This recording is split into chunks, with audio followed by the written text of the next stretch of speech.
దాంట్లో మాకు కూడా కొంత ఇవ్వండి. అదే మరిగా మీరు ఆ ల్యాండ్ అమ్మి ఇక్కడ రాజధాని కట్టడానికి నిధుల సేకరణకు కూడా మీరు సహకరించే పరిస్థితి వచ్చారు. అందుకే ఈ ప్రాజెక్టు సెల్ఫ్ మానిటైజేషన్ అంటే ఒక్క రూపాయి కూడా గవర్నమెంట్ డబ్బులు ఖర్చు పెట్టడం లేదు. నేను విమర్శించే వాళ్ళకందరికీ ఒకే మాట చెప్తున్నా, మీరు ఎప్పుడు విమర్శే మీరు చేసేది. హైదరాబాద్లో నేను ఒక్క రూపాయి గవర్నమెంట్ డబ్బులు ఖర్చు పెట్టలేదు. నా తెలివితేటలతో ఆ రోజు బిల్డింగ్ బై బిల్డింగ్ కట్టా. ఆటోమేటిక్గా ట్యాక్సులు పెరిగాయి.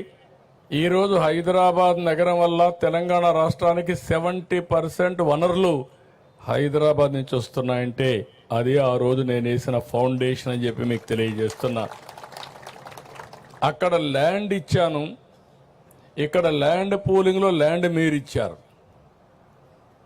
ఆ ల్యాండ్లో కొంత ల్యాండ్ రిజర్వ్ చేసి ఆ ల్యాండ్ కూడా అమ్మి ఇప్పుడు నిన్న చూస్తే హైదరాబాద్లో నాకు ఎంత ఇది రాయదుర్గ్లో ఎకరా 177 కోట్లు. నేను హైటెక్ సిటీ స్టార్ట్ చేసినప్పుడు హైటెక్ సిటీ ఎదురుగా ఎకరా 1,00,000 రూపాయలు. ఈరోజు 177 కోట్లు అంటే ఎన్ని రెట్లో మీరు ఒకసారి ఆలోచించుకోండి. అంటే ఈరోజు మీరు గుర్తుపెట్టుకోవాల్సింది, ఈరోజు సిటీ ఇక్కడికి ఆగిపోతే ఒక చిన్న సిటీగా తయారవుతుంది. హైదరాబాద్ ప్రారంభించింది సైబరాబాద్లో. ఎయిర్పోర్ట్ ఎక్కడ కట్టాం? శంషాబాద్లో. ఇంకొక పక్కన గచ్చిబౌల్లో మీకు స్పోర్ట్స్ సిటీ కట్టాం. జినాం వ్యాలీ ఎక్కడ కట్టామంటే ఇంకొక సైడ్ కట్టాం. రామోజీ ఫిల్మ్ సిటీ ఇంకొక సైడ్ వచ్చింది. సింగపూర్ టౌన్షిప్ ఉప్పల్లో వచ్చింది. స్టేడియం ఉప్పల్లో కట్టాం. దాంతో ఏమైందంటే 9 మున్సిపాలిటీలు కలిపి ఔటర్ రింగ్ రోడ్ వేసి 163 కిలోమీటర్ల రోడ్ వేసి హైదరాబాద్కి ఒక వడ్డాణం, ఒక నెక్లెస్ తయారు చేశాం. ఆ రోడ్ని మీరు చూస్తే ఎవరు ఇప్పుడు చేయలే, రిప్లికేట్ కూడా చేయలే. ఇప్పుడు డెవలప్మెంట్ అంతా చుట్టూరు జరుగుతూ ఉంది. కోర్ ఏరియాకు ఎక్కడ లేని డిమాండ్ పెరిగిపోయింది. కోర్ ఏరియా ఏది? సైబరాబాద్. సైబరాబాద్ అంతా కూడా బ్రహ్మాండంగా రేటు పెరిగింది. అక్కడి నుంచి చుట్టుపక్కలంతా పెరిగే పరిస్థితికి వచ్చింది. ఒకప్పుడు హైదరాబాద్లో అబిడ్స్ సెంటర్ ఎన్టీ రామారావు గారు ఉన్నప్పుడు ఎవరు వచ్చినా అబిడ్స్లో ఉండేవాళ్ళు. అందుకే ఆయన కట్టిన థియేటర్ కూడా 35 mm 70 mm ఎన్టీఆర్ ఎస్టేట్ అబిడ్స్లో కట్టాడు. తర్వాత జూబ్లీ హిల్స్, బంజారా హిల్స్ వచ్చింది. తర్వాత జూబ్లీ హిల్స్ వచ్చింది. తర్వాత సైబరాబాద్ వచ్చింది. సైబరాబాద్ వచ్చిన తర్వాత అబిడ్స్ని మర్చిపోయారు. ఇప్పుడు హైదరాబాద్ ఏదో పాత నగరం అయిపోయింది. అంటే ఈరోజు రాబోయే రోజుల్లో విజయవాడ, గుంటూరున్న, తెనాలున్న ఫ్యూచర్ సిటీ అమరావతి. ఇది seat of power, seat of governance. ఇది గవర్నెన్స్ ఇక్కడి నుంచి రన్ అవుతుంది. ఇది అయిన తర్వాత మొత్తం పెరగకపోతే మనం కూడా ఇది ఒక మున్సిపాలిటీ మాదిరిగా ఉంటుంది. మీరు అందరూ గుర్తుపెట్టుకోవాలి. దీనికి విలువ పెరగాలంటే కంటిన్యూగా సపోర్టింగ్ ఇన్ఫ్రాస్ట్రక్చర్ రావాలి. హైదరాబాద్లో ఇన్నర్ రింగ్ రోడ్ వచ్చింది, అవుటర్ రింగ్ రోడ్ వచ్చింది. సిటీ నుంచి కొన్ని రోడ్లన్నీ కనెక్టివిటీ వచ్చాయి. అక్కడ సరిగా చేయలేకపోయాం, బిల్డింగ్లన్నీ కట్ చేయలేం. కాబట్టి ఇక్కడ బిల్డింగ్లు కట్ చేయాల్సిన అవసరం లేదు, ప్లెయిన్ ల్యాండ్ ఉంది. సింగపూర్ ఇచ్చిన ప్లానింగ్ మీరు చూస్తే one of the best plan. Seed capital, seed, దీని తర్వాత ఏరియా, ఈ ఏరియా కోర్ క్యాపిటల్, ఆ తర్వాత ఏరియా మొత్తం కలిసి సిఆర్డిఏ ఏరియా మొత్తం రీజియన్ తీసుకొచ్చారు. దానికి 7 రాజధానులకు మన రాజధాని నుంచి 7 రోడ్లు పోతాయి డిఫరెంట్ స్టేట్స్కి. ఇవన్నీ కూడా మనకు రాబోయే రోజుల్లో చాలా ఉపయోగపడతాయి. నేను ఒకటే చెప్తున్నా, ఇక్కడుండే రైతాంగం నెక్స్ట్ లెవెల్కి మీరు ఆలోచించాలి. ఇక్కడ మీ ఎంపీ ఉన్నాడు.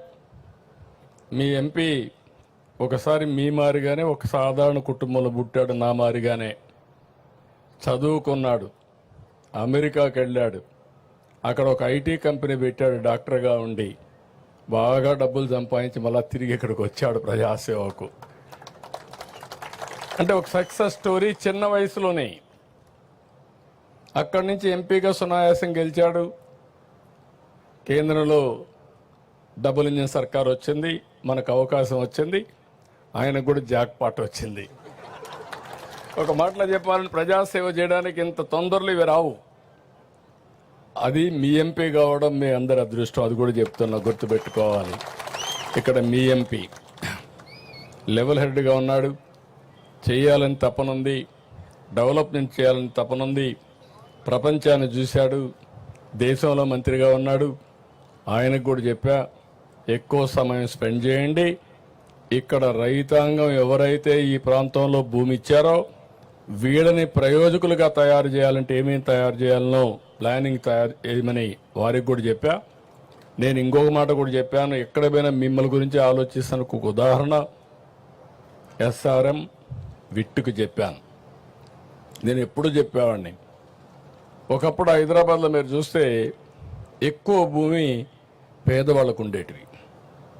నేను పదే చెప్పేవాడిని, మీరు భూమి అమ్మద్దండి, అమ్మేస్తే తక్కువ ధరపోతుంది, దీని విలువ పెరుగుతుంది, మీరు పెట్టుకోమని చెప్పేవాడిని.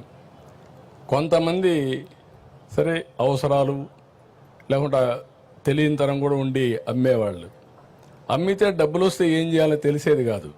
అంత మునుపు 50,000, 30,000, 10,000 రూపాయలు అమ్మే ఎకరా 4 కోట్లు 5 కోట్లు అమ్మితే ఆ డబ్బులు ఎక్కడ పెట్టుకోవాలని తెలిసేది కదా. అప్పట్లోనే గోని సంచుల్లో పెట్టుకునేవాళ్ళు. నేను ఎప్పుడూ ఎగ్జాంపుల్ చెప్పేవాడిని, వీళ్ళంతా నేరుగా 5 స్టార్ హోటల్ పోయి కాస్ట్లీయెస్ట్ విస్కీ పేరు తెలియదు కానీ ఆ హోటల్లో ఉండి విస్కీ తాగాలనేవాళ్ళు. అప్పుడు నేను ఇవన్నీ మళ్ళీ చెప్పేవాడిని. ఇక్కడుండే మీకు కూడా చెప్తున్నా, దుర్వినియోగం చేయొద్దండి. అమరావతి రైతాంగం అంతా మీరు మీ పిల్లలు ఆలోచించండి. అందరం సాధారణ కుటుంబాలను పుడతాం. వచ్చిన అవకాశాన్ని ఉపయోగించుకుంటే మనం అనుకున్న స్థాయికి ఎదిగేదానికి అవకాశం ఉంటుంది. మీరు ఇంటికి ఒక ఆంట్రప్రెన్యూర్ అన్నాను. ఆ ఆంట్రప్రెన్యూర్ అనేది అమరావతి నుంచే ప్రారంభం కావాలనేది నా ఆలోచన. ఇక్కడ విట్టు, ఎస్ఆర్ఎం, రేపు రాబోయే రోజుల్లో టెక్నాలజీ కోసం బిట్స్ పిలాని ప్రపంచంలో ఉండే యూనివర్సిటీస్ అన్నీ వస్తాయి. ఇక్కడే మీ భూమిలో మీరు చూస్తే క్వాంటమ్ కంప్యూటింగ్ వస్తూ ఉంది. క్వాంటమ్ వాల్యూగా డిక్లేర్ చేశాను. విశాఖపట్నంలో నిన్నే గూగుల్, ఈరోజు ఢిల్లీకి వెళ్తున్నా, గూగుల్ కూడా వచ్చే పరిస్థితికి వచ్చింది. ఈ గూగుల్ వల్ల ఏఐ సునాయాసంగా డేటా సెంటర్ ఏఐ వస్తుంది. ఇవన్నీ కూడా మీరు గుర్తుపెట్టుకోవాల్సింది.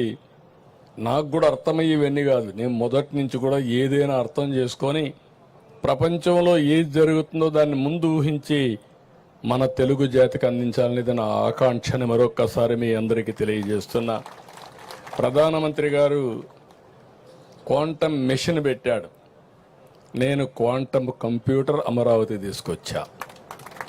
ప్రధానమంత్రి గారు గ్రీన్ హైడ్రోజన్ మిషన్ పెట్టాడు, నేను ఆంధ్రప్రదేశ్ని గ్రీన్ హైడ్రోజన్ వ్యాలీగా తయారు చేస్తున్నా.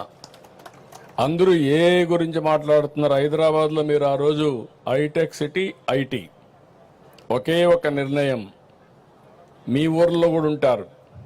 ప్రపంచంలో ఏ దేశానికి పోయినా highest per capital income ఎవరిదంటే తెలుగువారిది.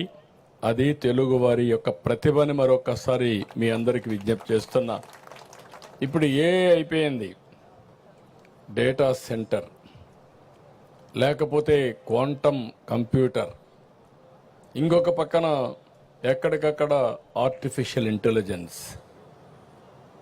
Artificial intelligence వల్ల నిర్ణయాలు చేయడం చాలా ఈజీ అవుతుంది, చాలా అక్యురసీ వస్తుంది. నేను ఇక్కడే ముగ్గురికి నారాయణ గారికి చెప్తున్నా. నారాయణ గారు ఫస్ట్ నుంచి అసోసియేట్ అయ్యాడు, శ్రావణ్ కుమార్ ఫస్ట్ నుంచి